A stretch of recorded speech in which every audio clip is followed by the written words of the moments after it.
think I was forwarding that email to everybody too. But. Yes.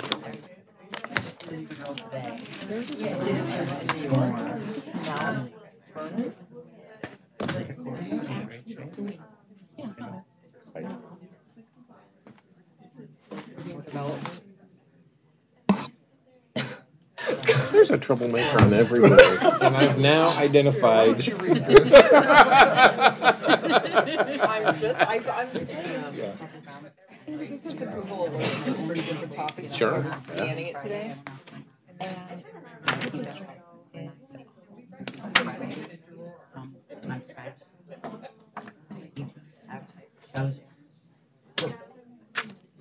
No.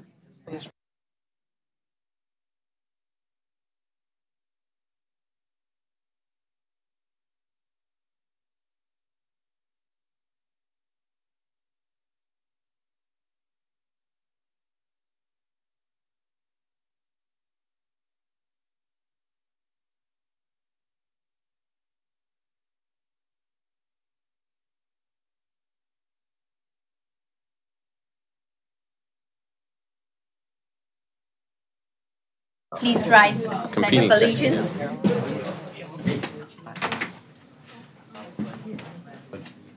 To the flag of the United States of America and to the republic for which it stands, one nation, under God, indivisible, with liberty and justice for all. Could I please have a roll call vote?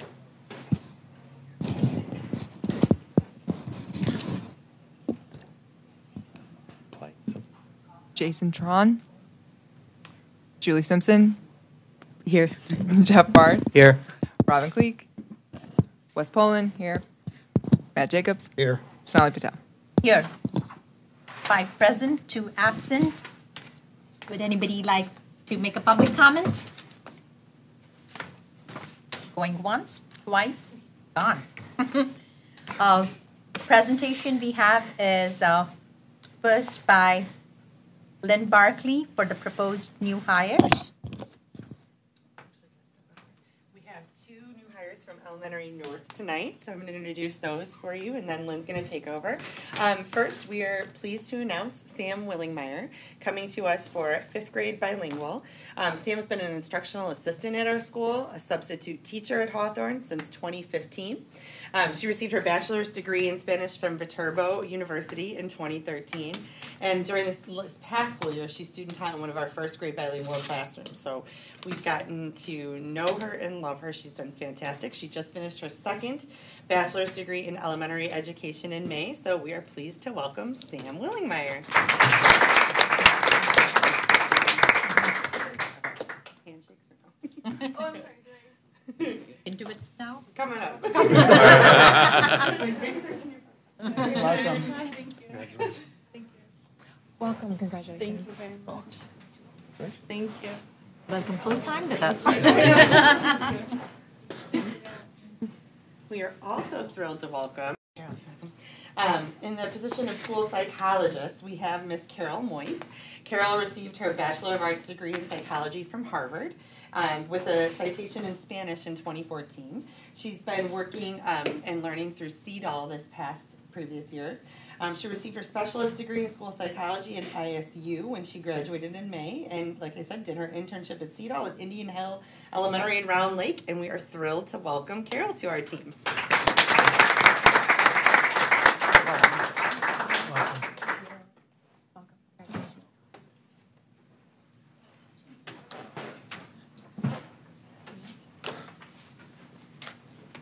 Do the next 5 all at once so we're not going up and down. So when I call your name, I'll just have you stand over here until I get everybody up. We're going to start with Rachel Crane is in your packet as Crane, but last weekend she got married, and so it's now Rachel Kalachi, and she's excited. She just got back from Costa Rica, but we won't hold that against her. She wanted to be here tonight. Rachel, Lynn, can you say that again? Last name again? Kalachi. Okay. Calacci. She got her bachelor's degree in early childhood from Southern Illinois at Carbondale and graduated in May of 2017 with her Master of Arts in Special Education from Northeastern University. She worked for the past 4 years at Vernon Hills High School as an instructional assistant while she was completing her education. And we would like to welcome Rachel. Would you come on up and have us just wait there? Next, I have Carrie Hartnett, and she is going to be science at Middle School North. Some of our principals are on vacation, so normally they would be here. She received her bachelor's degree in elementary education with an endorsement in language arts, in science, and in social sciences from Illinois State University. Recently, she worked at Columbia Middle School in Lake Villa as an 8th grade social studies and science teacher. So, Carrie, would you come on up? Thank you. Next, we have Stephen Wiedner. And Stephen has his Bachelor of Science degree in kinesiology. I think he's my first teacher to come with that as his bachelor's degree, with a major in athletic training from Illinois State University in 2009. And since that time, he's worked, most recently, he's worked at Illinois Bone and Joint Institute as a certified athletic trainer and sports performance specialist, where he worked while he was completing his teaching licensure in physical education, and he also has an endorsement in health education. He graduated in May 2017, and we'd like to welcome Stephen to Middle School North as our new PE teacher. And Megan Faith is coming to us most recently. She's worked in Skokie District 68 since 2004. She's taught 1st and 2nd grade and served as the RTI coordinator and also worked as an instructional coach. Megan received her bachelor's from Bradley University in 2003 and completed her master's degree in education with her ELL endorsement from Loyola University of Chicago in 2016. So Megan, we'd like to welcome you. She'll be working at Elementary South. And Mary Donovan is our transplant from Florida. She has quite the story. If you ever want to find out how hard it is to get your licensure transferred from one state to the next, she's the poster child in making sure she's got everything done, and it took a while. So she's going to be our new LBS 1 special education teacher at Middle School North. She got her bachelor's degree from the University of Florida at Gainesville. Did they tell you about our weather? In 2010, and after moving to Illinois, she began working on her master's program and student taught as a cross-categorical teacher, student intern at Longfellow School in Oak Park. She recently completed that master's degree in special education from Dominican University and graduated in May of 2017. She will be at Middle School North. So I'd like to welcome all of these fine young teachers to our school.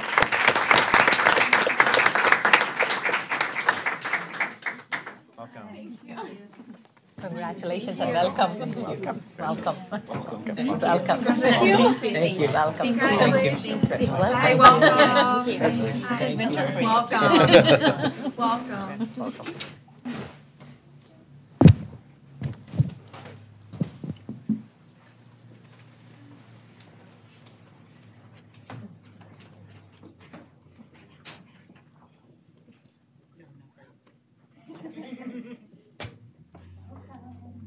Next up, we have a presentation for National Board Professional Development School by Dr. Karen Maturo, Katie Wagner, and Hilary Marshall. You remember I sent you, in the updates, I sent you some information on the memo sent out in April. This team's put together an exciting opportunity for some teachers, and they wanted to come and share. We appreciate that. Hi. Hi there. So we just wanted to give you a brief presentation just to kind of put on your radar something we're embarking on at Elementary North at this time that we're really excited about. And so we have just a few slides to tell you a little bit about it. We know that you may not know about National Board Certification, but it is something that only 3% of all teachers in the profession are nationally board certified. We are really excited that this opportunity that we're going to talk to you about for Elementary North is this is really something prestigious that we're excited to bring to our teachers. We think we have amazing teachers that are entering into this process. It's very similar to the field of medicine, how the National Board goes through and the Hippocratic Oath and how they kind of prepare and examine teachers. So you'll also see that while 3% are nationally board certified, I've provided you with a couple other supplemental materials that show you kind of nationally where the different states rank out. It's a little bit higher in the state of Illinois at 4.75% of the teaching profession. But what is national board certification?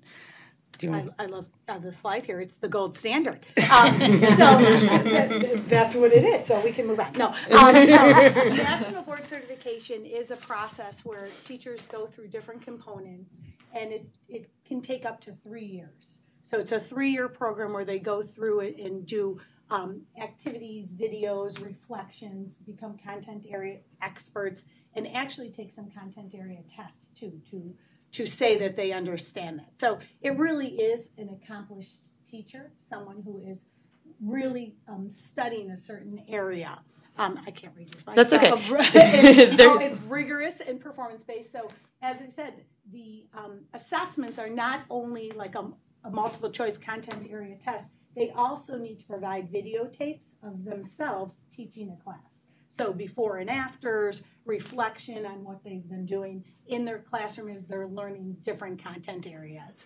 It's based on multiple measures. So as I said, there's tests, multiple choice tests, videotapes, reflections, writing pieces, where they go through and actually have to do multifaceted types of things.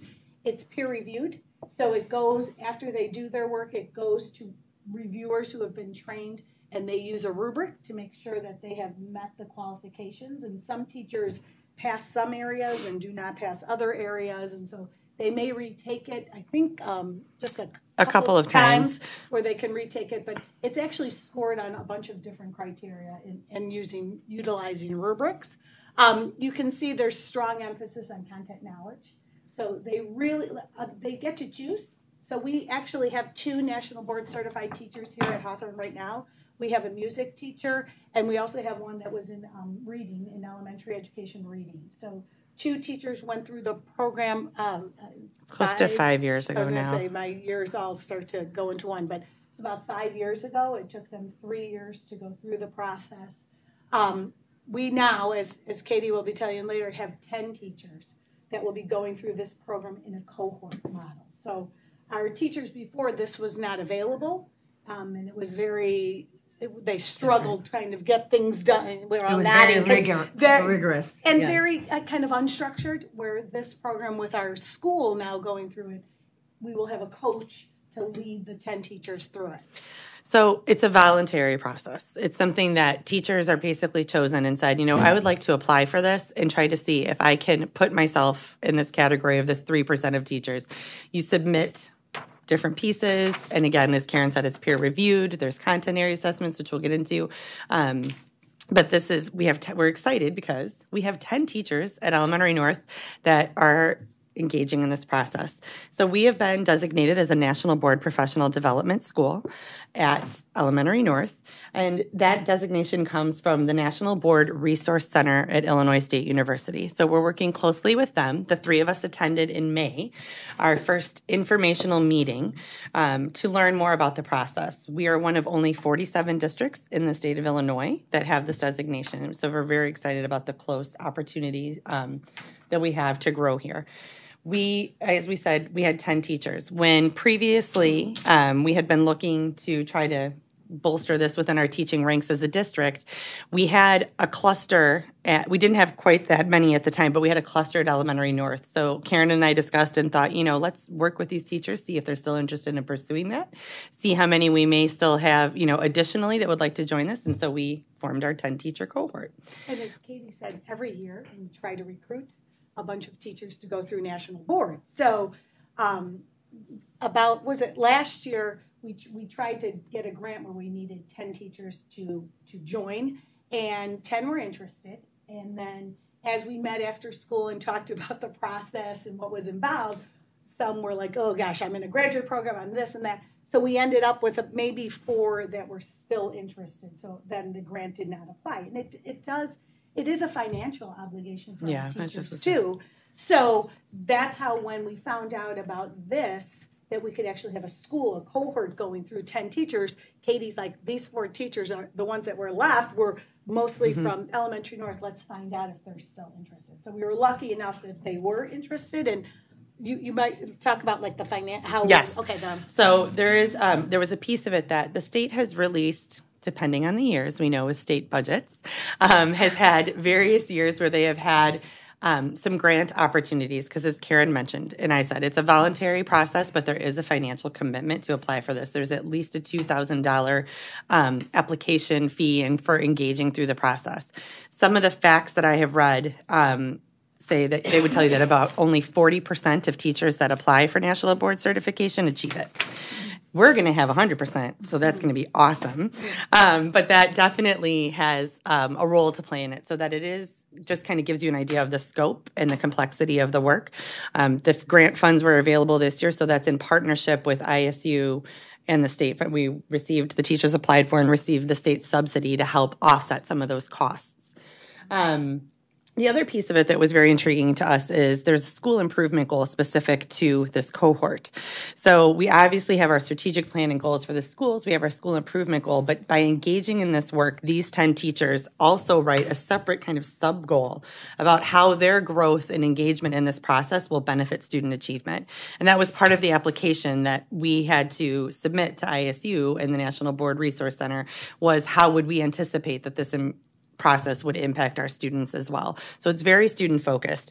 There's a number of certificates that teachers can apply for. Primarily, we have early literacy as the focus of just about everybody. We have a PE teacher as well engaging in the process. So we're working on how all of those can come together to really drive a goal that impacts students, and talking about verbal language and the impact on language. So that's something that we will flesh out with our amazing trained national board facilitator.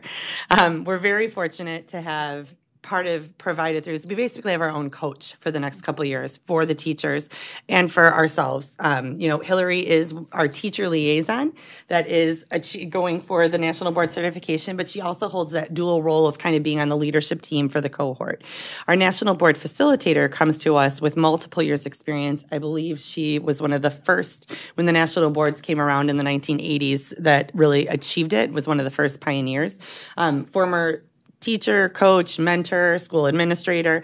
So there's really a lot of value that we're looking forward to her bringing and kind of coaching us through this process, and seeing how it will not only impact the teachers and the students that are touched by the cohort, but the school at large as well.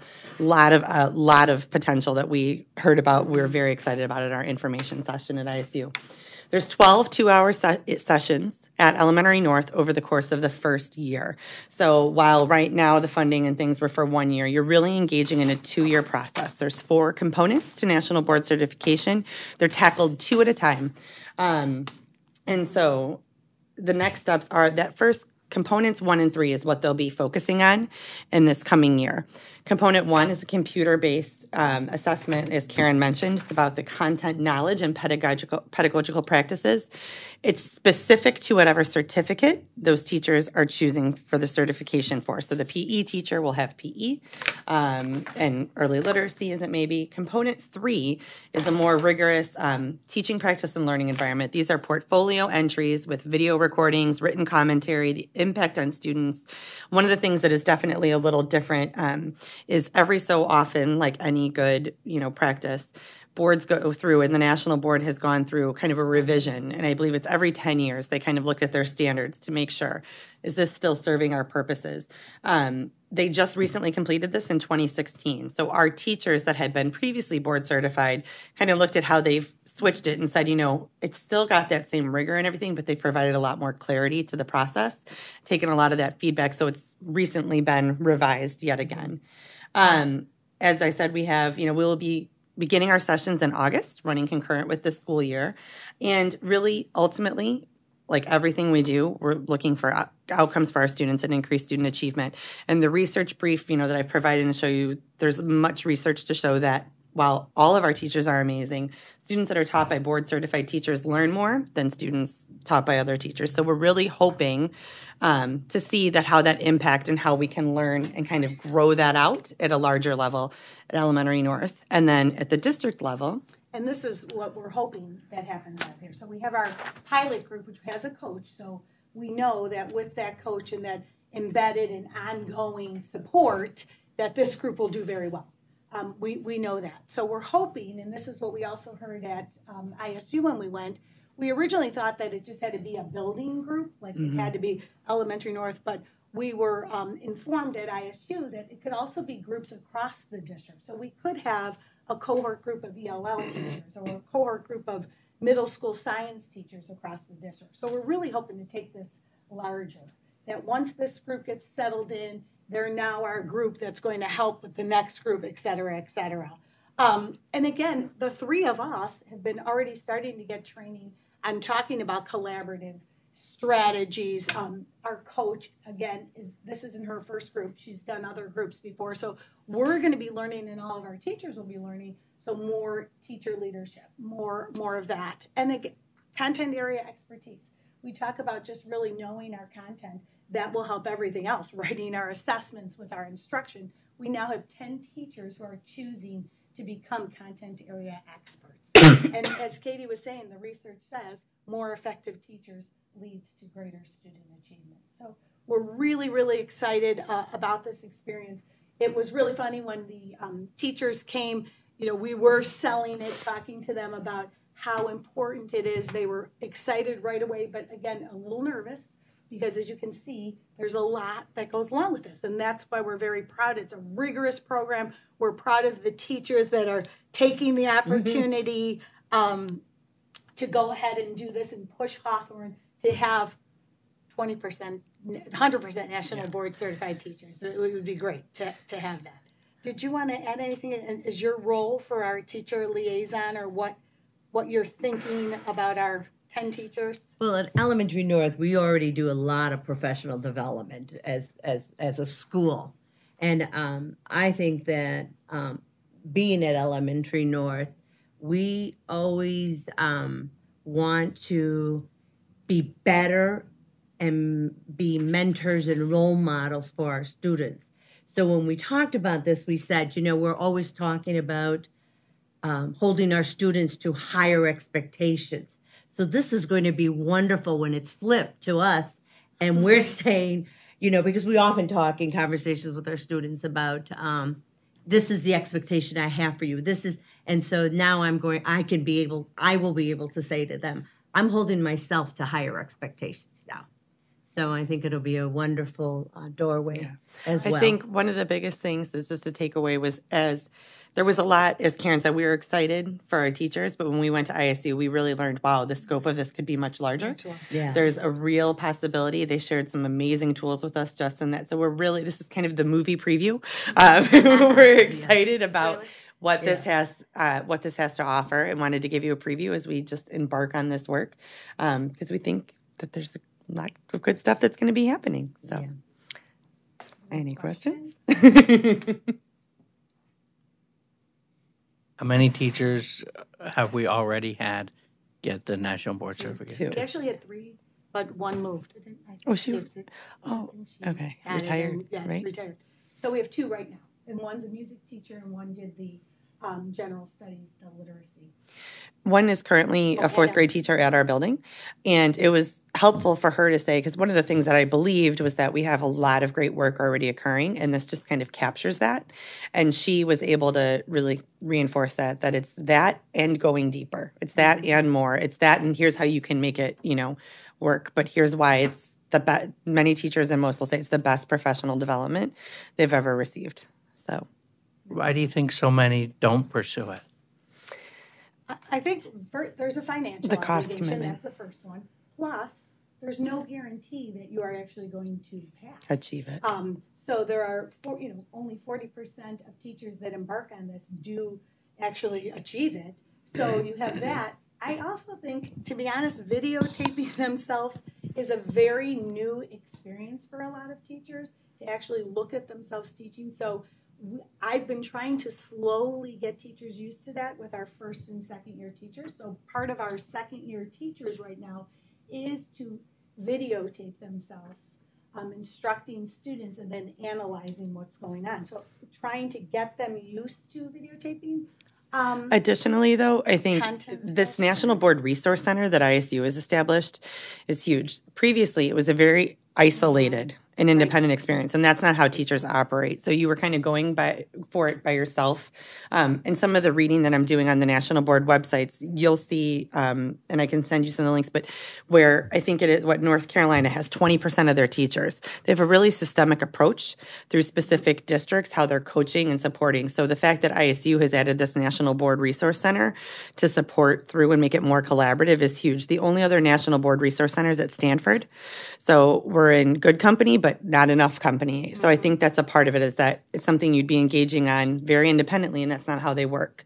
So these shifts, we're hoping to see that really kind of turns the tide. And our two teachers that actually did receive National Board were in a cohort, a mini Yeah. cohort back in the day 5 years ago when we did have teachers from around the area working in a cohort. So the idea of having a coach and a cohort going together collaboratively and supporting each other made it all that more appealing, correct? Yeah, I We're agree. speaking Yeah. for you. Did it make it all more appealing?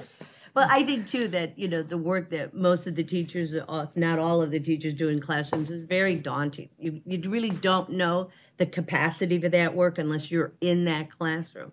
So with that said, I think when you're an I and trying to pursue this, it can be daunting as well. But when you're a we are all in this together. We will all work this out. We will help each other. It is a marathon. I've run marathons before. And this is it. This is your first mile. This is exciting. Here we go. We're getting to the 5th mile. Oh, this is still really exciting. By the time you get to the 15th, 16th mile, you're like, I need somebody talking to me, So that's what we're looking at it, that, we are all going to get to that end. Do you have any plans of, right now we have 10 and for 2 years as the program says, later expanding it to other schools for expertise? We'll wait the 2 years to see how the... In reaching out to, I had reached out to other couple districts that are engaged in this. So I called up to Big Hollow, for example, and they had started in a school. But what we learned part of when they down to ISU is that it's not just, we don't have to wait 2 years, so that like next year, then so you can start in components 2 and 4. You don't have to do them in order. Okay. So that next year we could branch out, and so you kind of have simultaneously running groups, like a year 1 and a year 2 group going on. And so that's the goal, is to grow it out from this. No, but would we kind of focus on Elementary North itself, or would we do it to other schools? No, what we did learn at ISU is what I was saying earlier. It doesn't necessarily have to be a cohort group from just a specific building. Right. So if we have a group of 10 teachers interested in pursuing a cohort group based on anything, we can bring them together. So the good news is it doesn't necessarily have to be 10 teachers from a building. So we can have different groups. So an example they shared was that they had 10 ELL teachers across the district. So a similar kind of focus and concentration. So like when the other teachers see this occurring, it sparks some interest, like, oh, I think I'd like to be part of that. And then you get volunteers stepping up. Somebody's got to model it, and then others will jump out there and say, oh, I see this as an opportunity. So I think it'll spread, but it doesn't have to be by building. We might be 3 from South and 2 from Aspen and 4 from somewhere else. And is this, because bilingual is such a different area with their different, content and specificity of student and teaching. Would our dual language teachers be able to do it? Do they have the National Board have service, specific curriculum for those teachers? Well, it's not specific to necessarily bilingual. So it's literacy is literacy. So I can send you the link of the certificates, but they're broad. So one of my teachers is one of the bilingual teachers that's engaging in it, and the focus is early literacy. It's not language dependent, so absolutely, it's available to many. In the they're a range. We have special ed teachers in our cohort.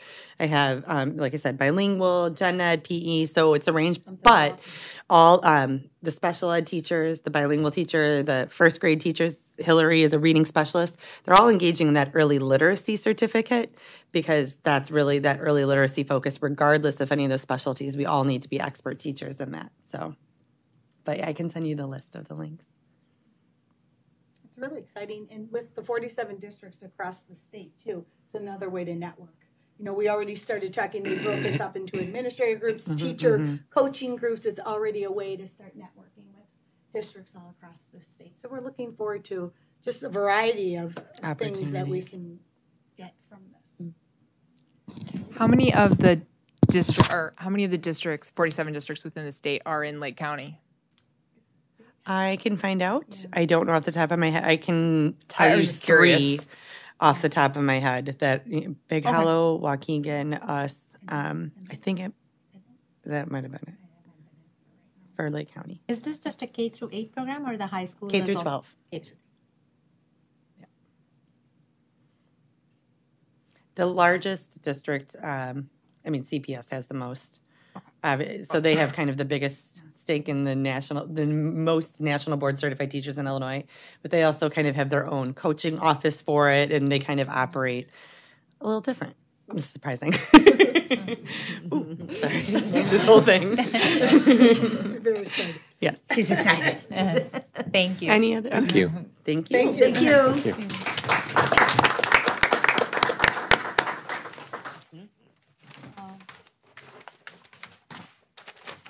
If the board doesn't mind, I wanted to move the consent agenda along with the action items and just go through with the discussions right now. Okay.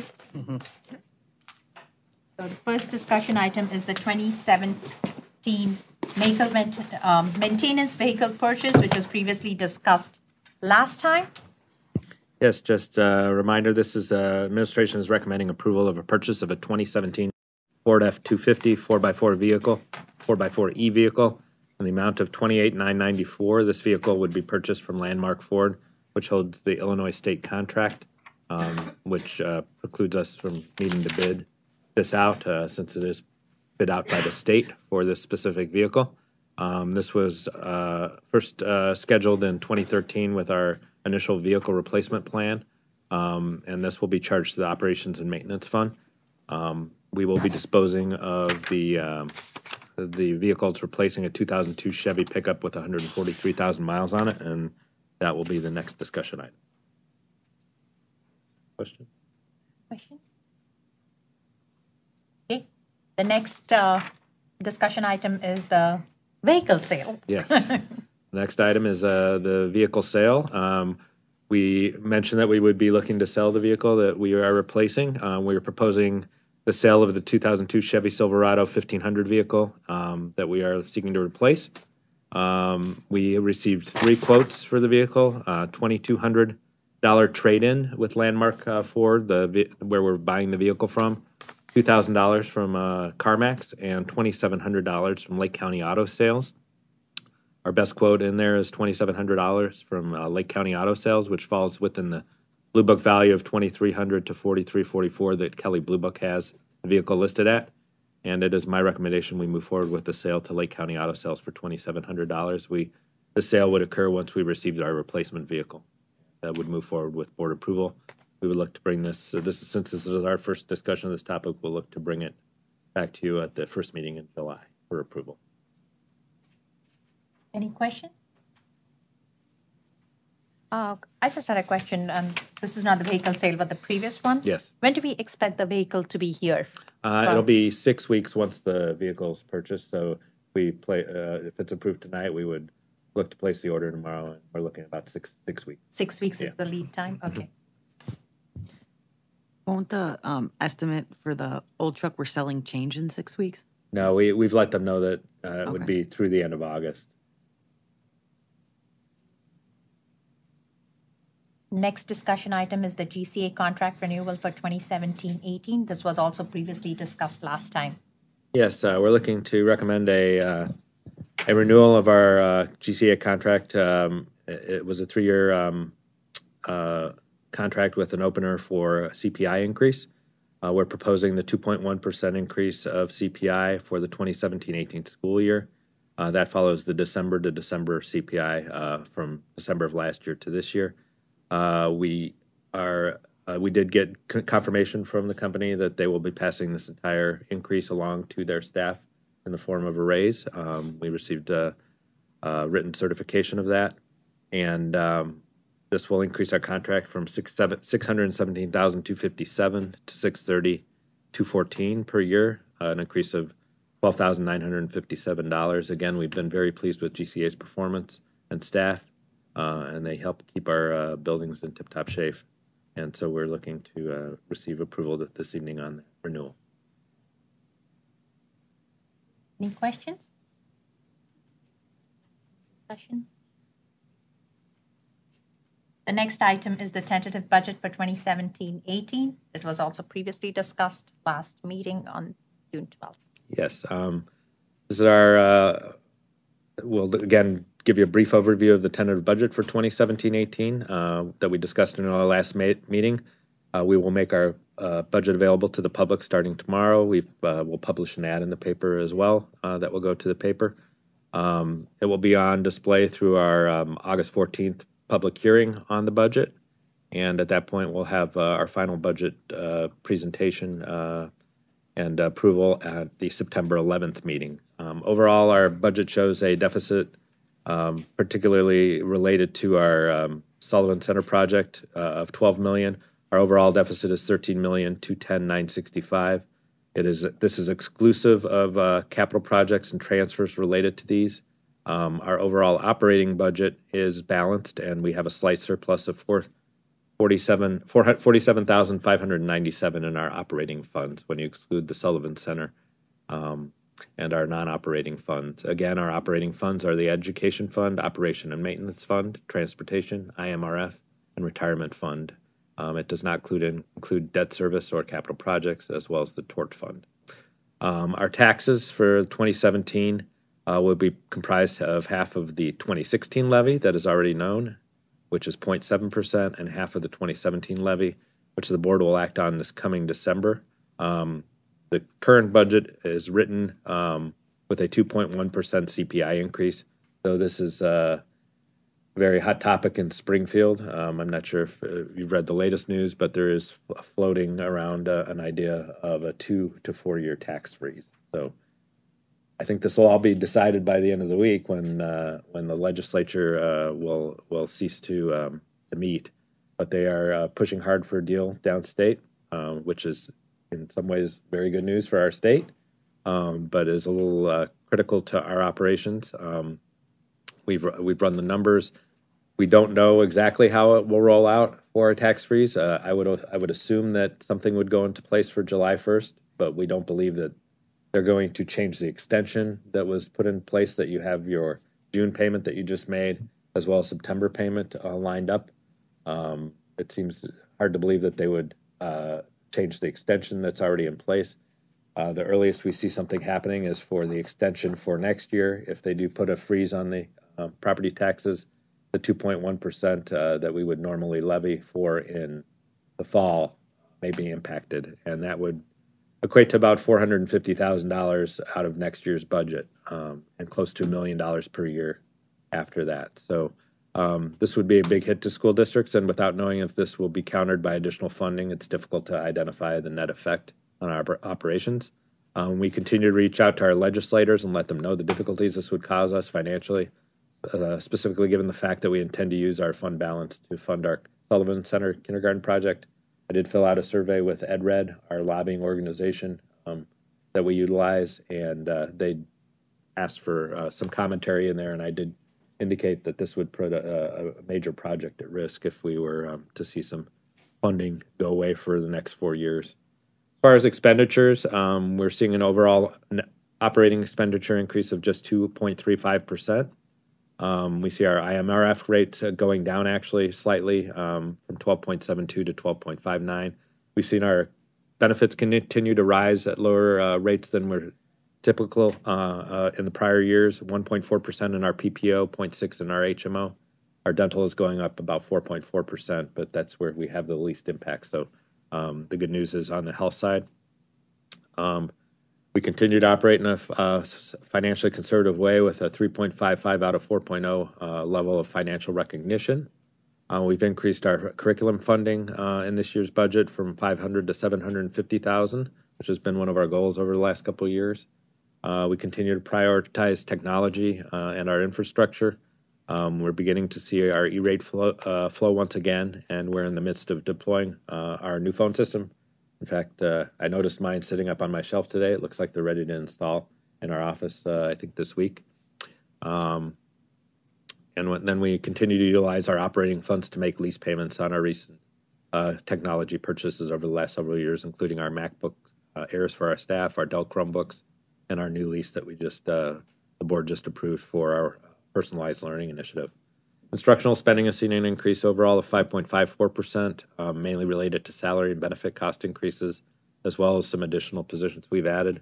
We have seen a slight decrease in our instructional support spending related to shifts in staffing from into the instructional area, and then all approved staffing moving forward. It's obviously become difficult, especially given what we're hearing in Springfield, to really see down the road because it seems to be ever changing. We've not increased our building level budgets in 7 years. It's important to note that, and we're still typically coming in under budget on those areas. We do find a way to make it work, and we'll continue to do so. The Sullivan Center Kindergarten is a major undertaking, so it's imperative that we continue to ensure our operating expenses are matched by our revenues. Additional staffing needs continue to limit the ability to find other areas of our budget in order to fund, with technology and curriculum growing slightly this year.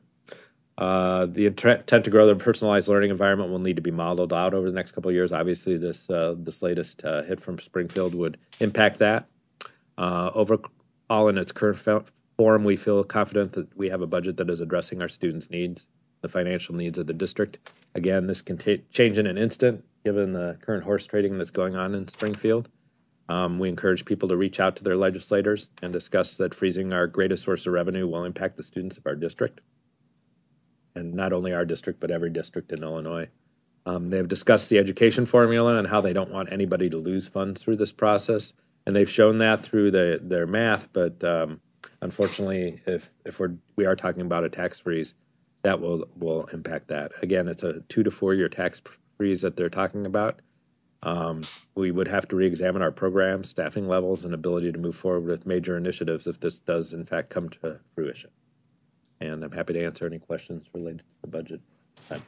Just so you know, we have reached out, like Brad said, to our legislators and let them know the impact. A 4-year tax freeze, roughly about $4 million off of just napkin math. That's on the timing. 3.5 to 4 would have significant impact. So I've shared with them that if you're looking at an SB1 type of model that says we're hold harmless, but then you turn around and take away your revenue stream, you're really not. They're not holding anybody harmless because every district will lose revenues at the time that they need them, and as the time CPI is starting to come back at reasonable rates, where it was 0.8 or less, it wasn't a huge amount, and I don't think they'll go retroactive to say we'll count those years and then give it back. So it's something for us to watch, and we encourage everybody to reach out to their legislators and let them know that it does have an impact. It's not something we can just slide by and find out what to do. So potentially between the tentative budget and approval of the budget, Could be a big change. there could be changes, not only Springfield, but enrollment that would create additional staffing needs within the district. We wouldn't have to do anything in terms of the public notice to make changes after that point. No, it's just the tentative budget that we're required to provide notice for. If there are major changes in the final budget, they'll be hashed out through the final budget process, and with that will be the final product that the board approves in September. So, there's no notice necessary to the public after the tentative budget. Obviously, we would make it well known that there is quite a big change if there is a big change in the budget due to something going on at Springfield. And well, every school district will be in that situation. Most districts have approved their tentative budget by this point. Some have held off on it, obviously knowing that there might be some deal coming down the pike and put it off through July.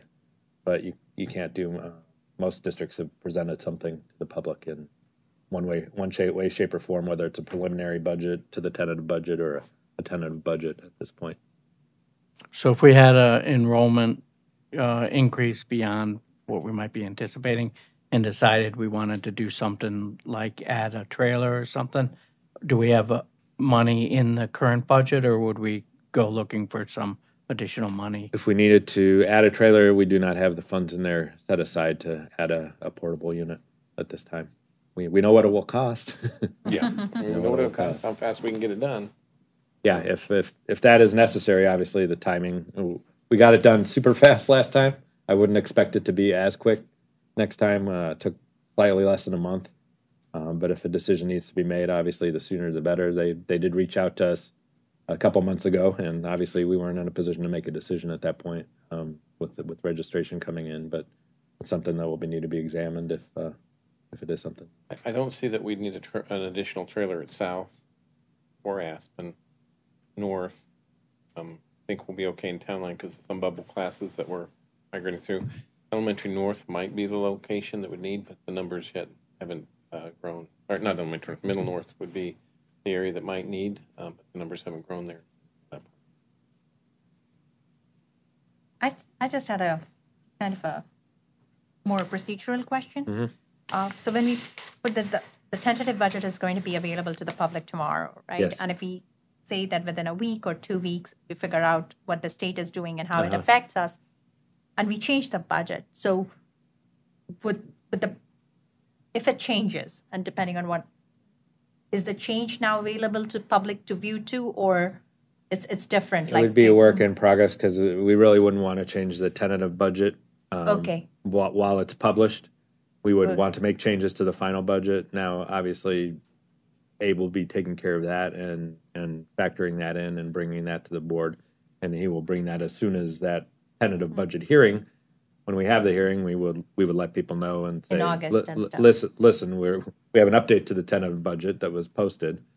You can certainly have the hearing after the final budget is given, and then Sure. let people comment at that point in time. In your experience, how many people actually reach out to you for once we have put out a tentative budget? Very rarely. Very rarely. Okay. Very No, rarely. We don't just have wanting to know. No. And after the final public hearing in August till September, when do you get some people? Not a lot. No. We typically, we in the past couple of years, we haven't seen anybody come to the hearing specifically for the budget hearing. We have in the past. We've had a gentleman. Typically, the time to make an impact is during the levy process, because you can come and say, well, I disagree that we should be levying more money. But once you levy the money, we're getting the extension in the tax dollars at that point, and that's what kind of builds our budget. So, really, the best time to address the issue is through the levy process, not necessarily the budget process. Obviously, people can weigh in on the budget and say, we think you're spending too much in this area or not enough in this area. They can certainly weigh in on how the money is divvied up, but at this point, the extension is already extended, so we're already basing our revenues based upon the levy that was passed back. Okay. Thank you.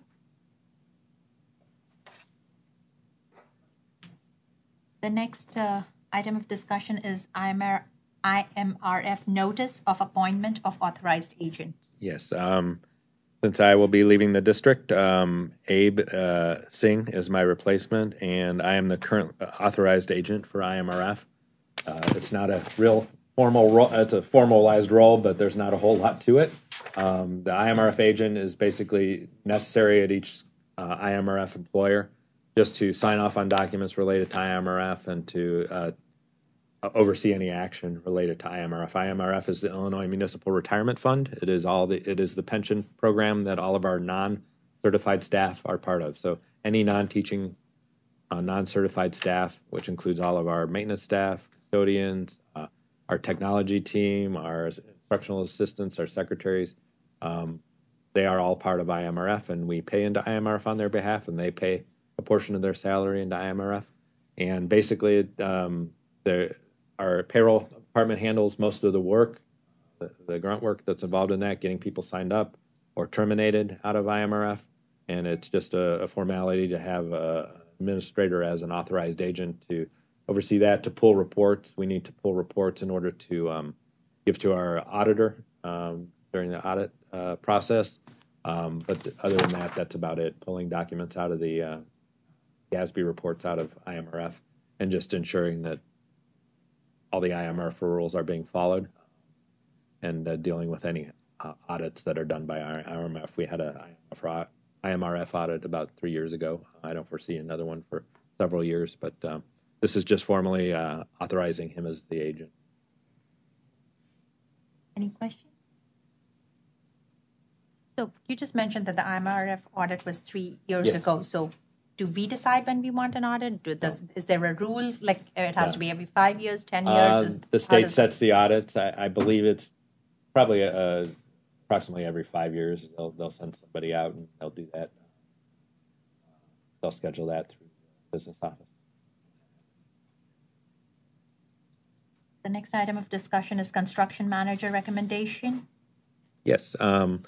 We began the process of looking for a construction manager for our Sullivan Center kindergarten project upon approval by the board to move forward with the design phase.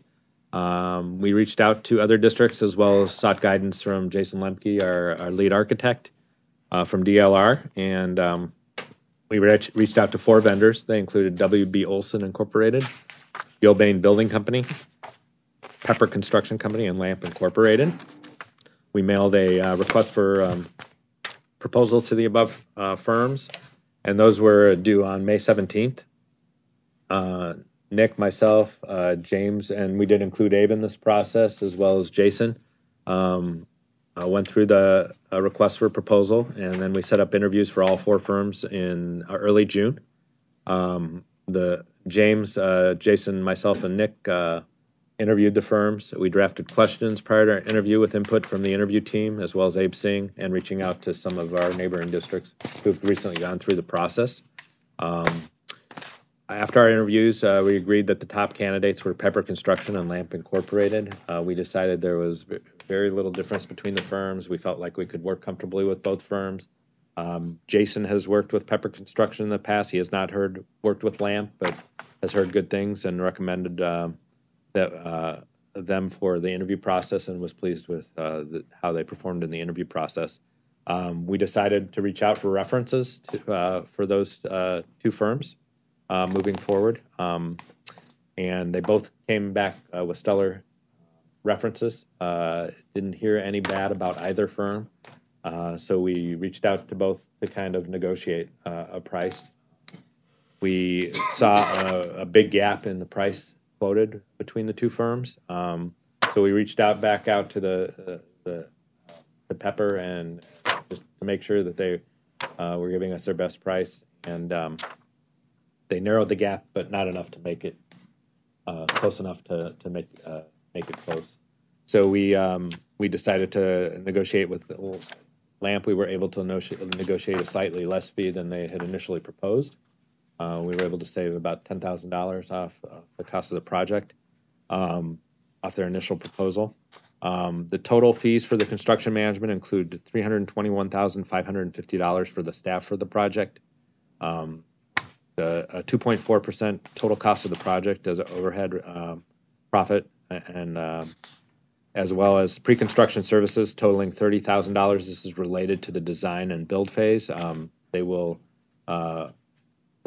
look to get on board right away, as well during the design phase. And then insurance totals of $115,000.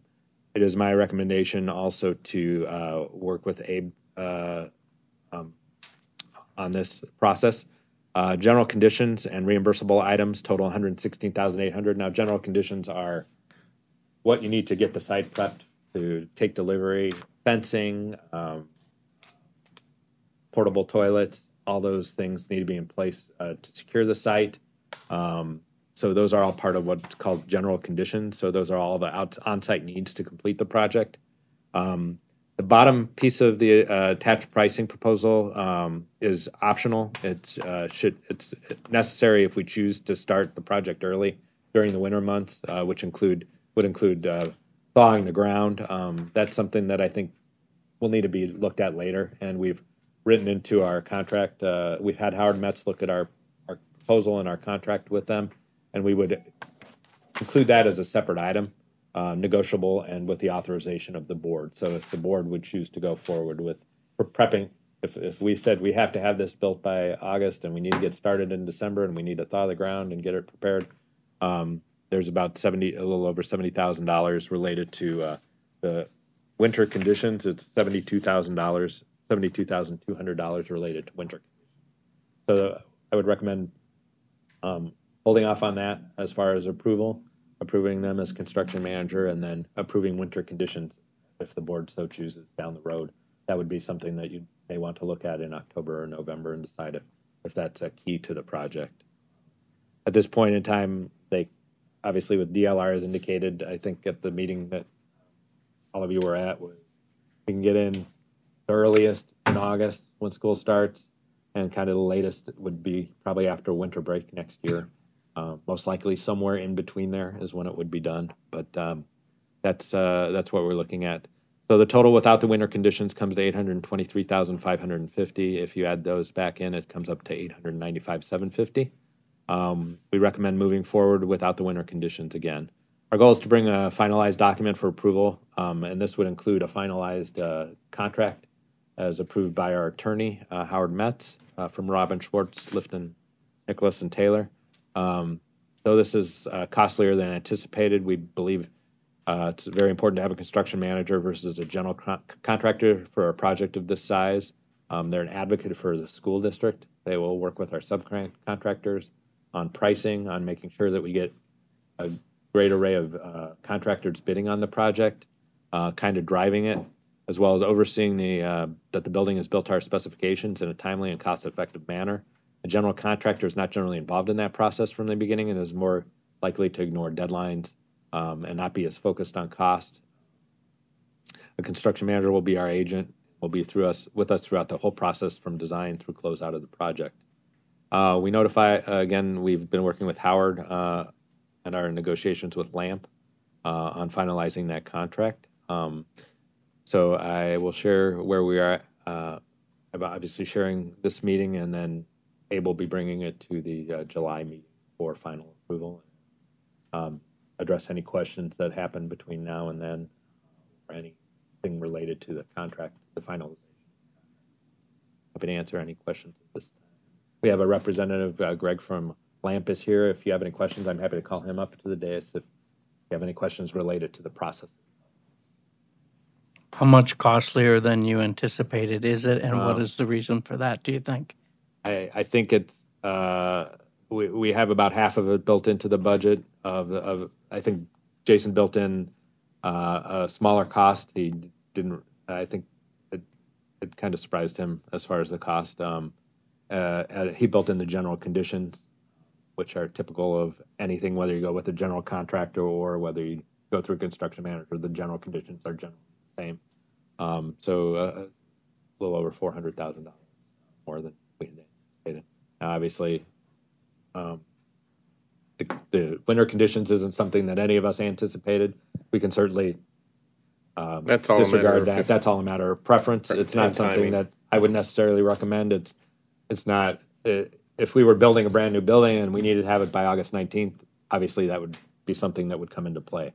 It's not something we feel that we need at this point in time. So I would certainly leave that out at this point in time and address it if circumstances change. If all of a sudden they start selling homes like hotcakes in Cuneo and we find we have 100, 200 more kids than we anticipated in the fall, and we know that early enough to get digging in the winter, then I would say we would address it at that point. Any other questions? Okay. With DLR, we had Jason as our main Mhm. person that we talk to and we interact with. In a construction management team, is it one person? Is it a team that we will It's a team. interact with? And It's a team that you would interact with. There, in your packet, there's a list of the key project personnel towards the middle of the page. The key people, Ian Lamp is the president of the company. We probably won't have a whole lot of contact with him. Chad Alexander is the vice president of estimating. He would be very involved in the process of estimating what our materials are going to cost, what our bid packages will come in at. Tom McGrath is a senior estimator. He will look at value analysis, estimating the constructability. He'll review the scope of preparation and initial scheduling.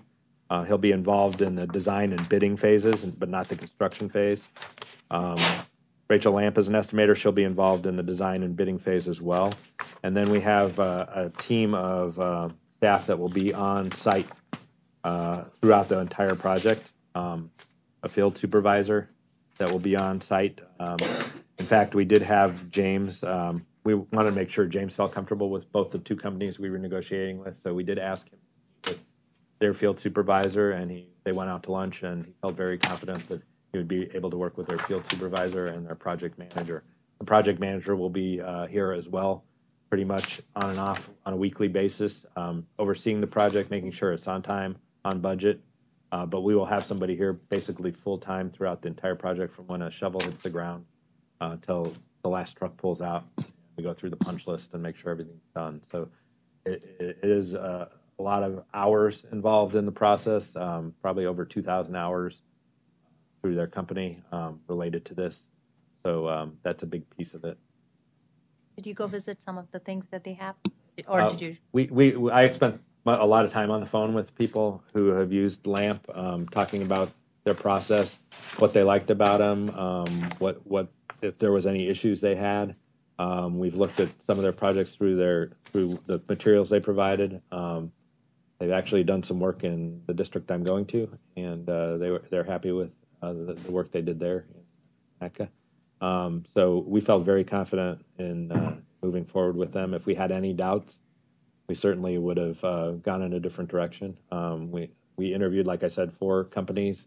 One of them really didn't have a whole lot of schools experience, so we kind of ruled them out. The other 3, we did some calls around, and one of the companies got some mixed reviews. Fair. Yeah, mixed reviews. Some people had great experience, some people had mediocre experience, some people had negative experience, so we kind of tossed them out. These 2 vendors the other 2 vendors, I didn't hear any issues with. They deliver a project on time, on budget. That's how they get their name out there and continue to get work.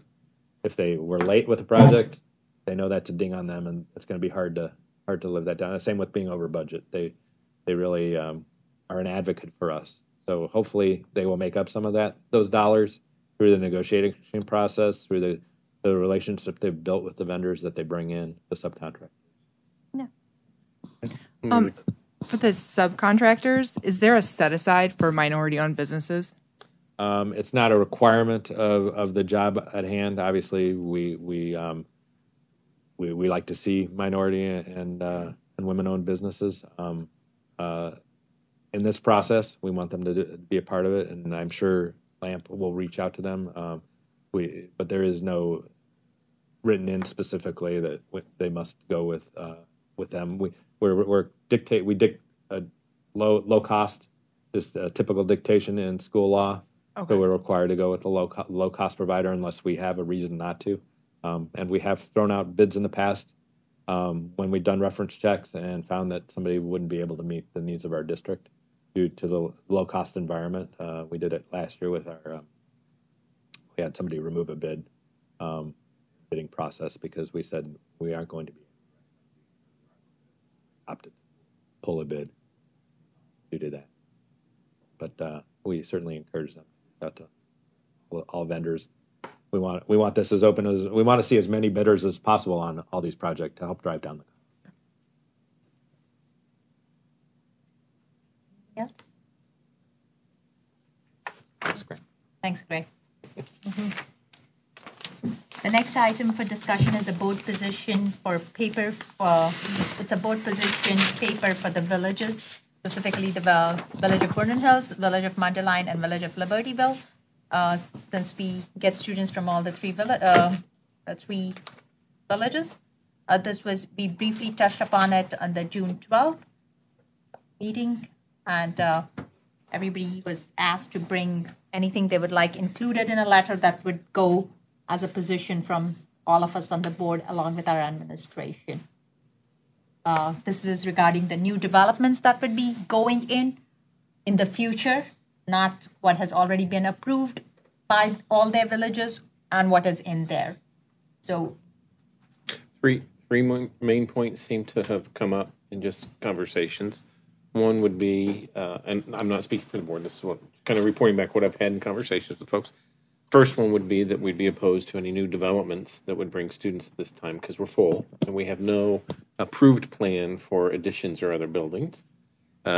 Something along those lines is what I've heard. The third is that if the villages are approached by any developers, we would like to be contacted immediately to have a conversation with the village early about what that impact would be as they're looking at considerations of any new developments.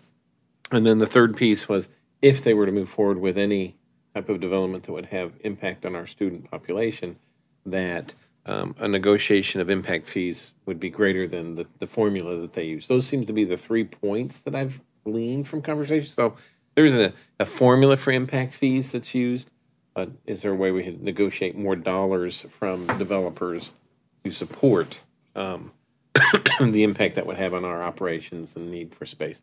Those are the 3 that I've heard, and I just throw those out to help prompt the conversation if there's some other point needed. Well, I mean, I don't know if any of the areas are quite large enough where this would be a possibility, but if not monetary, maybe a segment of land, you know. Right, a gift of, we're going to give you the acreage over here to offset, the value of something like that. Any other? Do those 3 points cover most of what I've heard? So will there be something drafted up for the board to look at and Yes, discuss definitely. further? We wanted to make sure that we included all the points. We'll draft up a letter, which we will kind of have at the meeting. You know, we'll send a copy, have it at the meeting. So we know that this is the position that we have for all these 3 villages.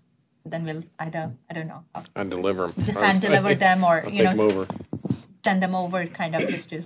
Is this going to be a formal position paper that we submit to the municipalities with a cover letter, or is it going to be our positions in a letter format?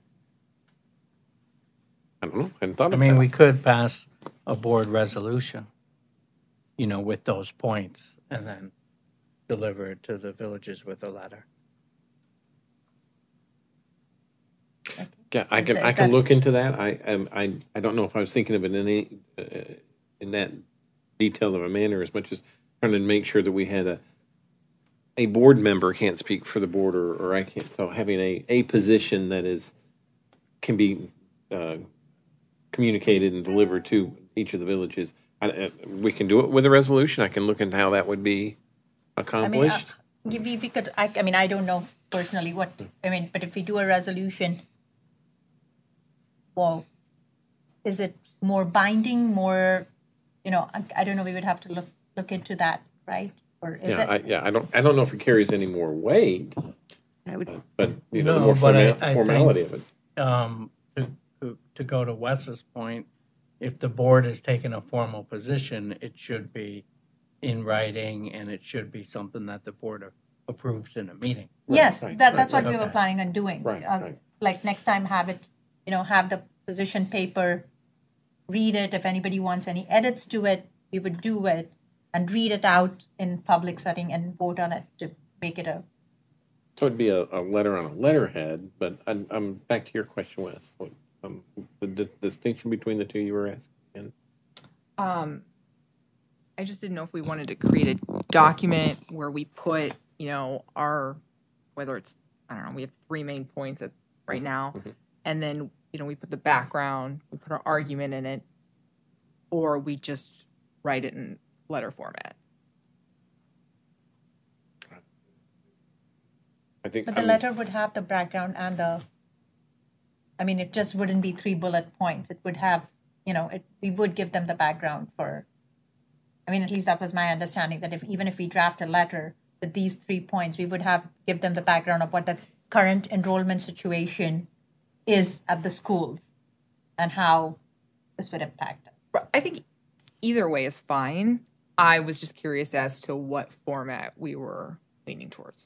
I was thinking it was a letter form, and let me. We have a real rough draft where we tried to capture the things, but let me see if I can put something together, email it out, and then maybe that structure would answer the questions, because we would put the impact on our districts at this point, our current enrollment, and then the 3 points of why we would be opposed to additional development. So that maybe that will help.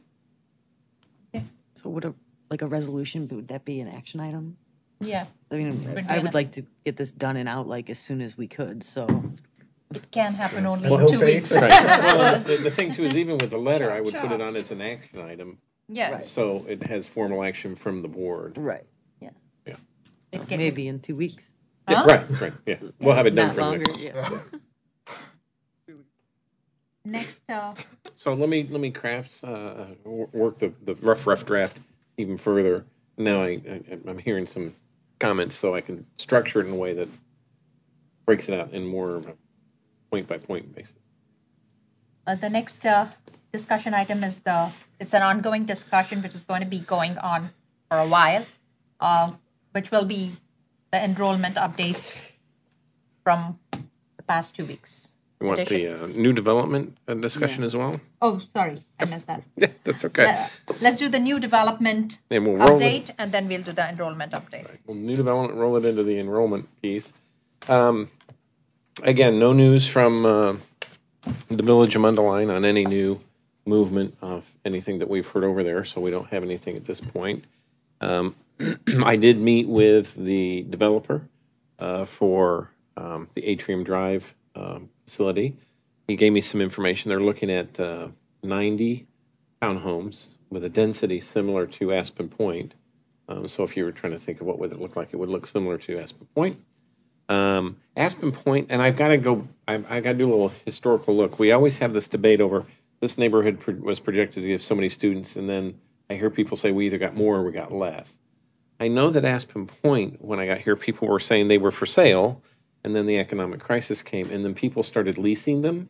So we had more turnover, and we potentially could have gotten more students from that. I want to go and see if I can get a little history on what the actual enrollment from there is and what was projected. But you get the sense that that's what they're looking at building, to take down those 3 buildings and to build a building there. I have met with the village and shared the opposition to any new development due to our issues. It is in very preliminary stages.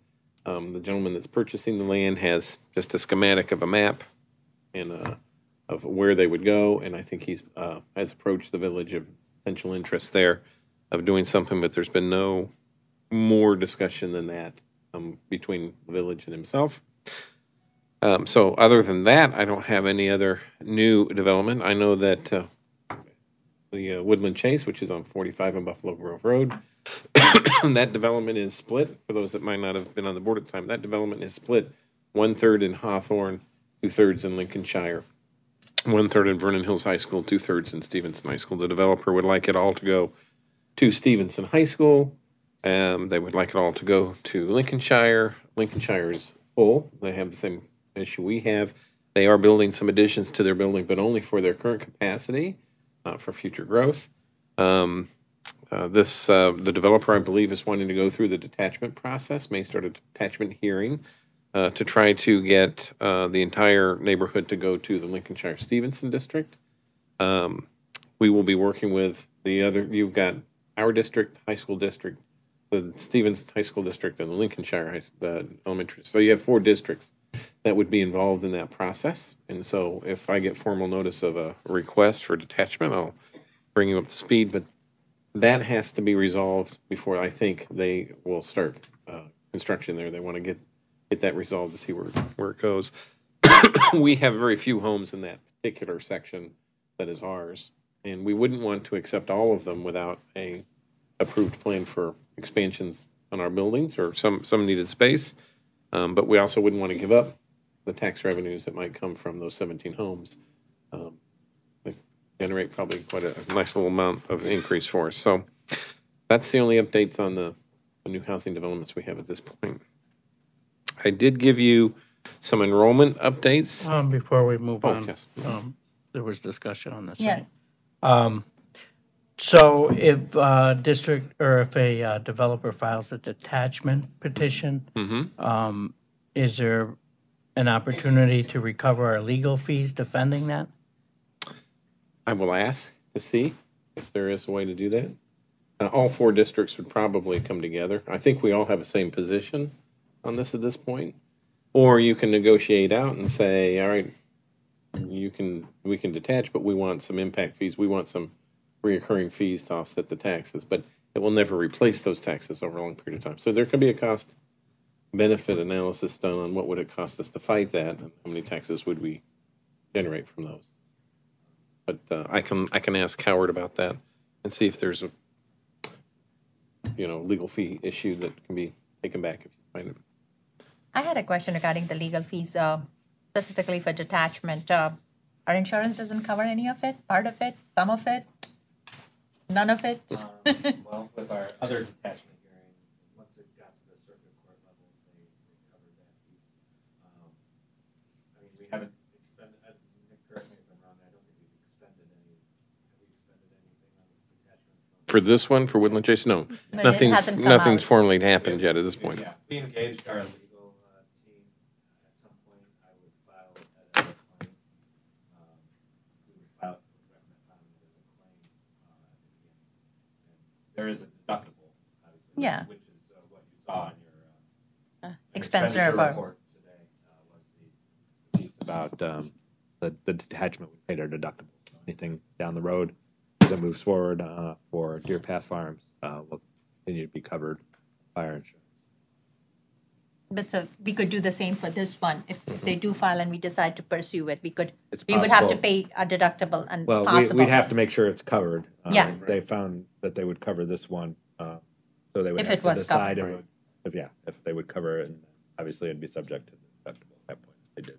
Okay, but just wanted to know and Yes. wanted the public to know that we do watch our dollars.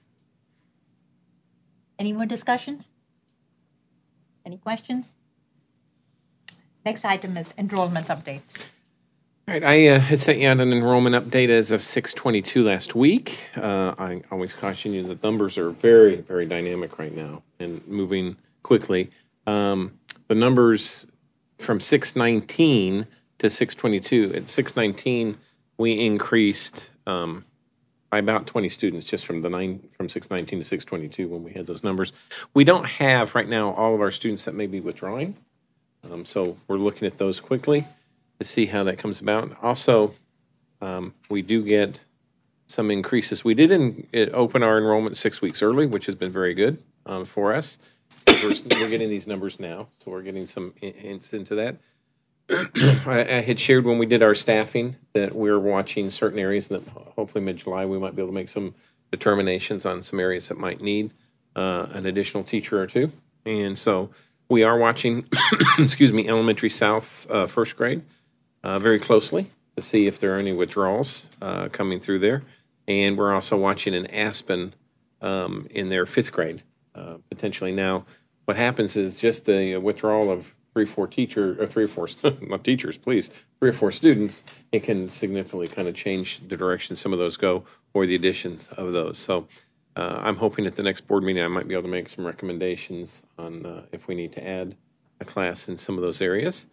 But we're watching them all right now, and we know that we're low in our kindergarten at this point. You can see the number, like 368, and our average class sizes are running around 440 to 450. So we know we're going to be getting some more students in there. But I'll send these to you weekly. I also sent you a report that showed you how many new students had enrolled through the week and sent it to you by grade, by building. We'll continue to do that, but you can see we're still averaging roughly around 4 students a day coming in. Most of those, you might see if we had 23 students enroll, you might see that 10 of them were maybe in kindergarten. We expect that we'll still get quite a few more kindergartners, and then the rest sort of spread out across the other grade levels. But I'll continue to send that to you as well, and we'll run a new withdrawal each day. If we get a withdrawal, we take it out, but I'll start running a new withdrawal report here shortly after the July 4th holiday to see if that's starting to make any impact. But this, what I sent you is as accurate as we know right now with who we know is coming and enrolled and who has been withdrawn from us. So we'll keep working on that. And like I said, there are some classrooms, some grade levels and buildings we're watching very closely to make sure we can try to make a decision earlier than later if we need a teacher. So they have plenty of time to prepare and get ready. Also, you got to split the classes, and that's very just so you know. So if we have let's use Elementary South for as an example. There are 5 sections in first grade. And if we go to 6 sections, not only do you have to readjust your classes and assign to a teacher, which it can be done, but you do have to adjust your schedule. Where you had 5, you now have to build in 6 for your arts, your music, your PEs. The principals have kind of got a shadow schedule. They sort of have an idea something might, and they've got that built in, but it actually has quite a bit of ripple effect, so the sooner we can get that, the better. But we keep monitoring and watch for these weekly. And if you have any questions, feel free to Shoot me an email at any time or at the board meeting. Something comes up. Any questions? Anyway, we Yeah, actually, let me look and see if I can do that and show you kind of where just we're. so we can judge. That's Right. where I'm Right. struggling. Right. Yeah. Yes. Let me send something to you. Basically, what it is for general ed classrooms: elementary south is 5 per grade, north is 4, town line, dual, and Aspen are 3. But let me get that together for you in a way that's just a Just a chart, column. right? Just a chart so you can see what we would expect and see if I can get that for you. Try to do that here before the end of the week. Any more questions? I had a question. On this chart, it said outplay students and special services. Are these, what are these two different categories? Excuse me. Outplay students are students that get services outside of our district. Okay. Okay, but we do count them because if we need to bring them back, if they were to come back.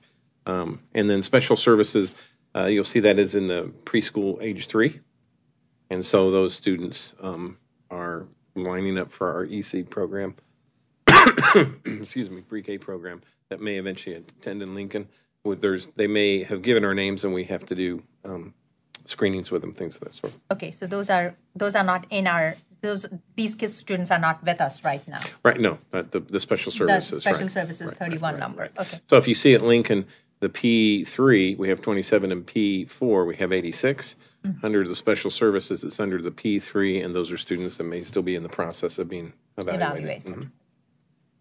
You had mentioned that by next meeting or so, especially after the July 4th, you've been, we all are watching these enrollments closely, and you had said that, if you needed to have more teachers just for staffing, but, and as Matt mentioned, knowing the capacity would be a great thing, but one of the things I think would also be helpful, capacity is one thing, but if there is a bubble class, it would be really helpful to know where that bubble class is going. So what did it displace to be put in there? Yes. Right, so like in the 5th grade for Aspen, which we know is a bubble class, what did it displace? Which programming did it displace? Right. To know, and if we are popping bubble classes everywhere, it will help to understand what got displaced to where. Right.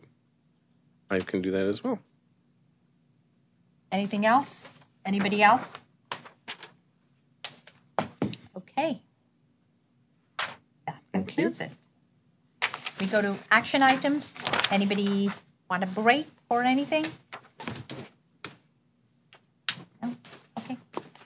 The first action item is the consent agenda. This includes the board minutes from June 12th, 17, the expenditure report for June, the Amex report for May, and the new hires, whom we just met: Megan Faith, Kerry Hartnett, Stephen Widener, Carol Muth, Rachel Crane Kalachi, Samantha Willingmeyer, and Mary Donovan. We have resignation for Jennifer Less and Ashley McNair.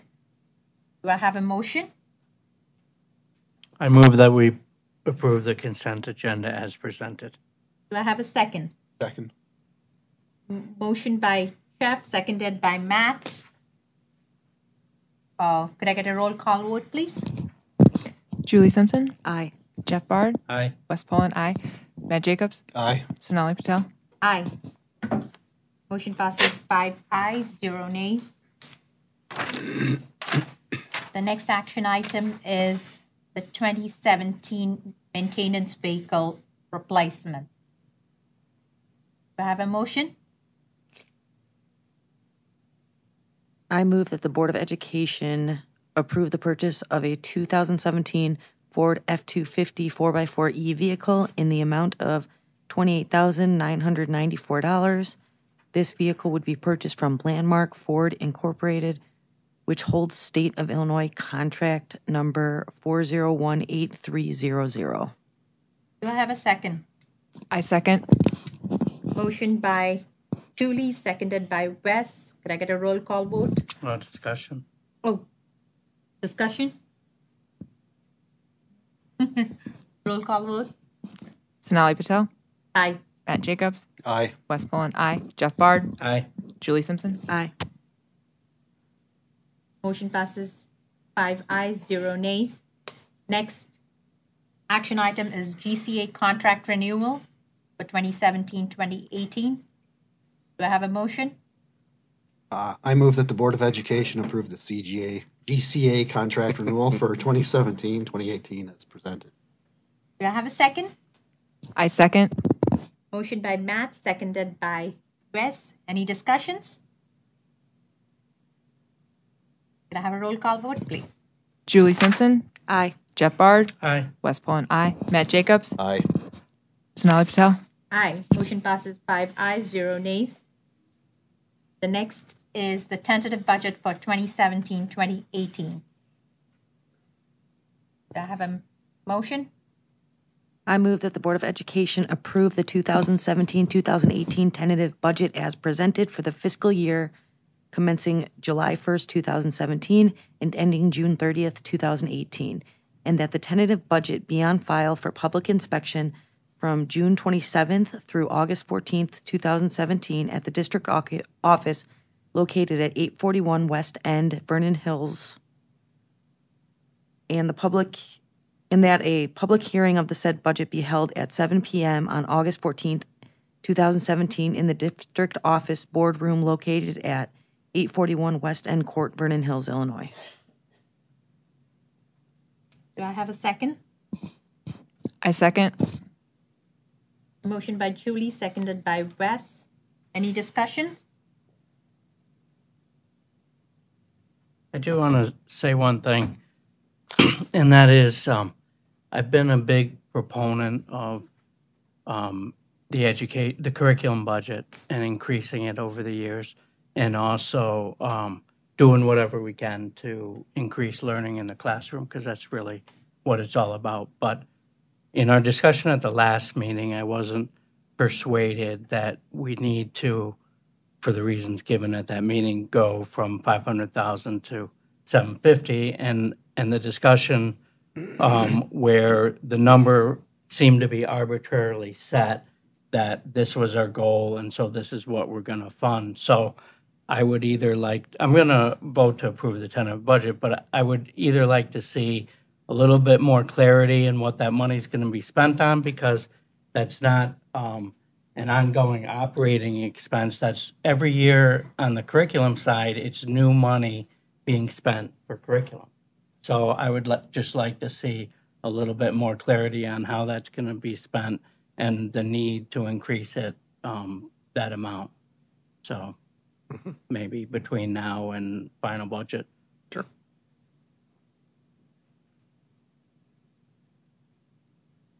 Anybody else?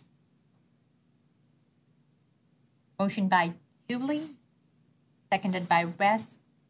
Could I get a roll call vote? Julie Simpson. Aye. Jeff Bard. Aye. Wes Pullen, aye. Matt Jacobs. Aye. Sonali Patel. Aye. Motion passes 5 ayes, 0 nays. The second motion regarding the tentative budget is for the publication of the legal notice in the Pioneer Press. Make the motion. I recommend that the Board of Education publish the following legal notice in the Pioneer Press. Notice is hereby given by the Board of Education of Hawthorn, Consolidated School District 73 in the County of Lake, State of Illinois, that a tentative budget for said school district for the fiscal year beginning July 1, 2017 will be on file and conveniently available to public inspection at the district office located at 841 West End Court, Vernon Hills, Illinois, after 8 a.m. on the 27th day of June 2017. Notice is further hereby given that a public hearing on said budget will be held at 7 p.m. on the 14th day of August 2017 in the district office boardroom located at 841 West End Court, Vernon Hills, Illinois. Do I have a second? Second. Motion by Sonali, seconded by Julie. Any discussion? Do I have a roll call vote? Sonali Patel. Aye. Matt Jacobs. Aye. Wes Pullen, aye. Jeff Bard. Aye. Julie Simpson. Aye. Motion passes 5 ayes, 0 nays. The next one is the action item is the IMRF Notice of Appointment of Authorized Agent. Do I have a motion?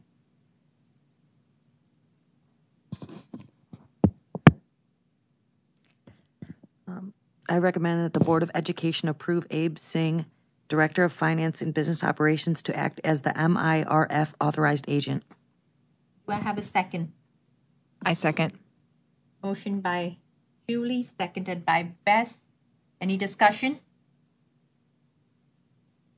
Can be a voice. All in favor? Aye. Aye. Any opposed? Motion passes 5 ayes, 0 nays. President's report.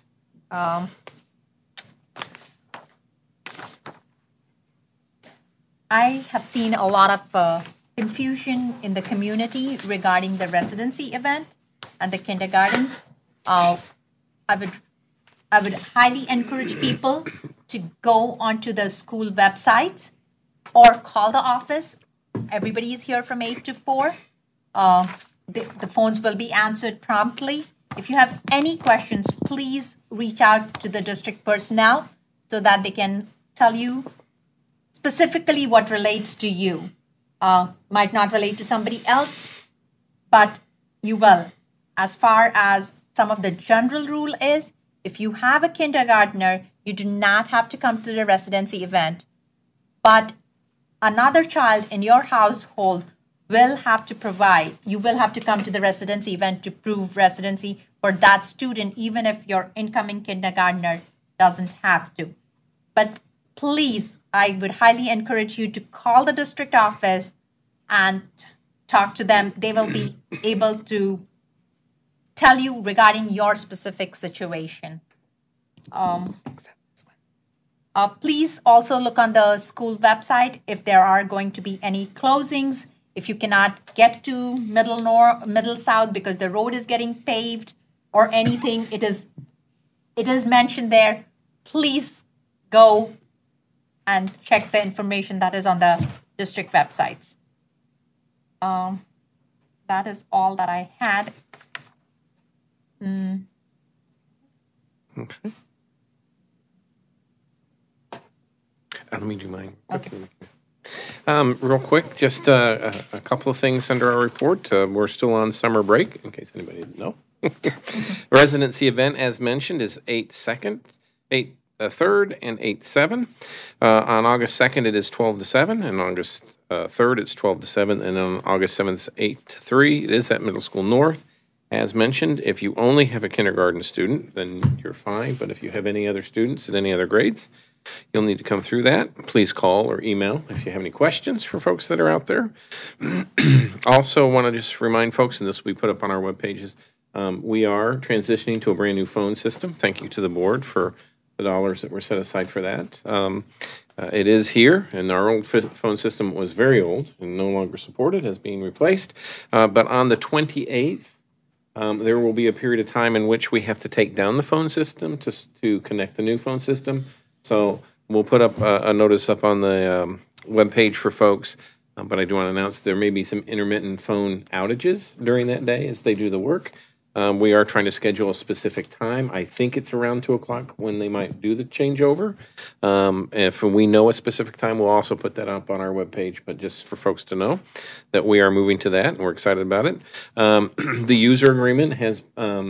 a letter's been sent out to middle school parents, so when they come to residency, there'll be a section for them to sign. Their children will go through some training the first couple of days of school, and they'll sign their user agreement at school. It has been translated into several languages for our families. Also, the survey, we did make some adjustments. There's a copy of the survey for you. I'll be working with Link Strategies tomorrow to get that out, and we'll leave it up for quite some period of time. So we can, we'll advertise that out as well, trying to get in the newspapers, the village, and we'll email blasts out to folks. Where can residents without students take that survey? Yes, we're looking at doing a mailing. Okay. To let them know there's a survey. And if last time we talked about a card with two sides, the survey, and then possible bagels with the board. So I do have some dates where we're trying to negotiate some dates for some locations where we might have some board members available to receive community members to come share what they might have liked or had concerns about on the last referendum. We're working on the Victory Center. haven't got that yet figured out. We're running into there's a lot of activities in the summer, so locations sometimes are not available. Aspen Drive Library mornings are available on the following dates, and I'll email this out to the board as well. But July 26th, 27th, and 29th, and the 30th or 31st, those mornings are available. And then August 1st through the 3rd, the 5th, the 7th through the 10th, the 12th, and the 14th through the 17th. That's too many names. Too fast for you, huh? I'll give these to you here. So we're looking at trying to get something at the Victory Center, something at Aspen Drive, the Park District at the Sullivan Center, any evening from 6:30 to 7:30 on August 14th through the 17th. But it looks as though the availability spaces are in August, not so much in July for some of this. So we have a little time for the board. We'll send this to you for the board to indicate what they think would be good locations and good times. And then also the Village of Vernon Hills open to any date. Once we kind of narrow that down, we can schedule those. And then at our residency event, we thought we could set aside a location as residents are coming through that they could come through on any of those. So, if we wanted to have 2 board members available to answer questions or gain feedback on that. Very nice. If I say at the residency event, you have to stand in line for my residency. You get a fast I was going to ask that. Pass on that If one. I volunteer to work the daytime hours, can I come at 11:30 on the first day? So we are looking at a We'll be all location within fighting middle over school who gets north. to go. How many total are we looking at doing? Well, that I would like to know from the board. Now, again, the Aspen Drive Library has some time in July, but if you wanted to focus these within the first couple of weeks of August, and within that 2-week period, and maybe I would suggest 3: one at the library, one at the residency event, and at the residency event, you're going to get a lot of our community with students. But try one at the Aspen Library, and then try one at the Park District. That would give you 3 different locations, and then try to get folks that may have young kids at the Park District, and then get some folks maybe at the Aspen Library. Do you know when preschool starts? Because that would be a time, when around that time. Does it start when our school starts, or I'd have does to it start check. before? I will have to check. I don't know for sure. I know they've got some daycare things going right now, but I'd have to check. I don't know off the top of my head. And when do the camps end? Because when people come for drop-off of camps or stuff, that would be a good time to even do it at that time.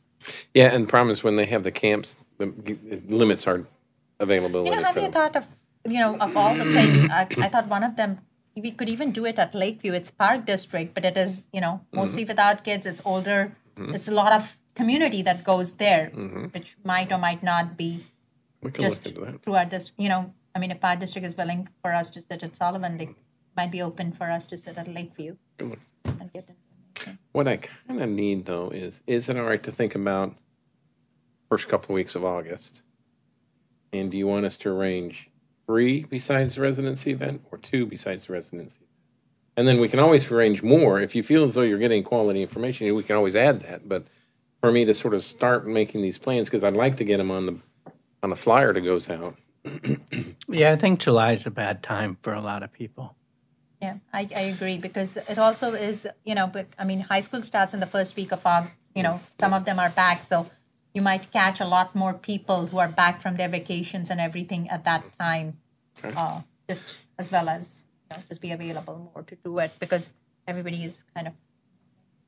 Do you want, let's ignore the residency, because we know we'll set one up there. Do you want to have 2 or 3 besides the residency event? Because we could, the Aspen Library, we can set one up. We could we could check to see if Lakeview's available. We haven't asked about that. We've only asked about the Sullivan Center, but we can check, see about that. And then... and do one village, so that would be 4. So it'd be 3, and then your residency event would give you 4. Did we look at the map at all, and see where the yeses and nos are, and maybe tailor it kind of towards that? I'm sorry, I didn't. The map from the outcome, and to see where there was a lot of participation, and maybe put it towards that end. We can look. I haven't looked at that. I was trying to think of these locations are sort of central, right? That people would come to if they knew they were coming on. I can look. I don't know if some neighborhoods might have clubhouses or locations you could try. I can look at the map.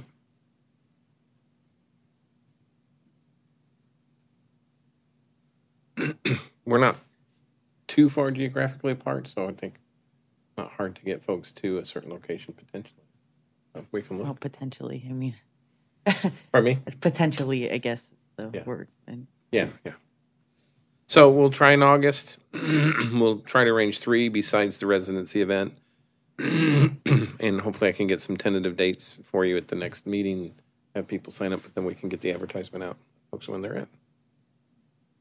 I just had a quick announcement. Sorry. That's right. Can I? All right.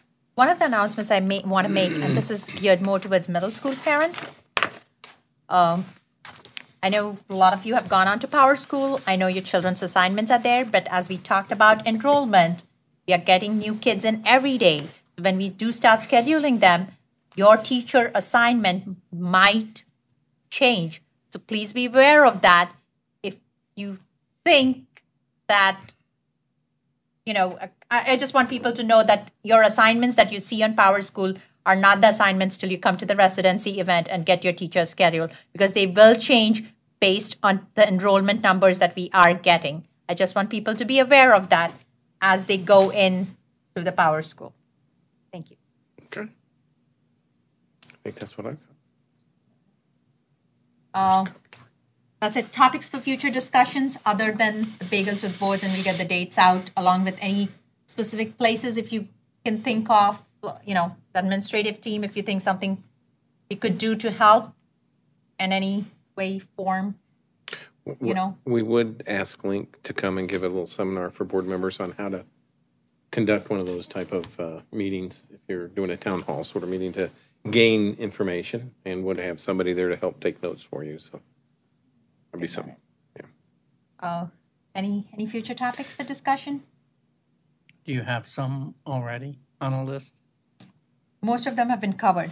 I do have the calendar, board meeting reports and board meeting agenda items and board reports we provided. That's just about done. So I'll be bringing that at the next one to say, here's what to expect by month going through. And one of the future items of discussion is the new tool for evaluation for the superintendent. We will do later. We have the meeting in August for the new board orientation. It will be in the August 7th, if I'm not mistaken. I will confirm with Barb, Tony, and I will send out an email regarding that, just to confirm it. And then, but the tool is a open discussion, superintendent tool evaluation tool, and that we will have it. That's one of the topics for future discussion. Anything?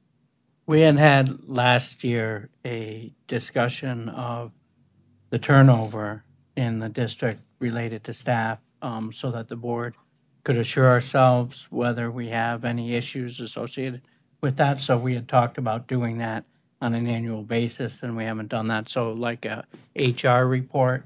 And that's on the calendar that I'm trying to finalize for you.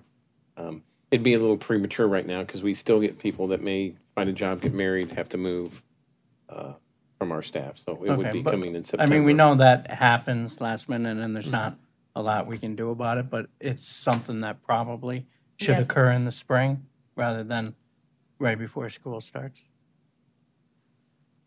Why? What we're looking at is... why would it need to occur? Just to ask. Well, what we're looking at is at the end of the calendar year, what type of turnover we might have had, not necessarily, we talk about adding staff to adjust for enrollment prior to the start of the year, but I mean, now's about the time to review what occurred during the year. I mean, we've heard from the majority probably of the people that are leaving, based on the end of the school year. So, I mean, and once we have a calendar, we will be able to compare it from year to year, depending on what initiatives and PD we are doing to, see if that is helping, and if we need to change anything, even the board and kind of getting them. So, because that calendar has been on the. Yeah, and I think we sent one out last year, but I'm trying to beef it up this year with more.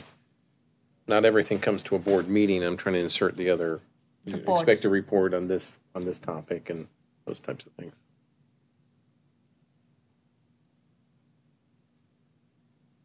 Anything All else? One of the things before adjournment is we have to say bye to Brad. This is his last board meeting. Not very happy about that, and I'm going to make it a public announcement about it. But we wish you success, and do come and visit us. And as a token of our appreciation from the board.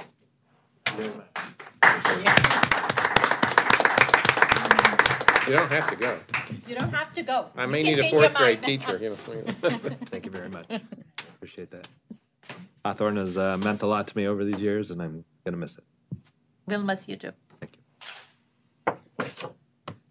Adjourn the board meeting. Do I have a motion to adjourn? I move we adjourn the board meeting. We don't have to. It's his last one. We can hang out for a long time. He can't go until we go.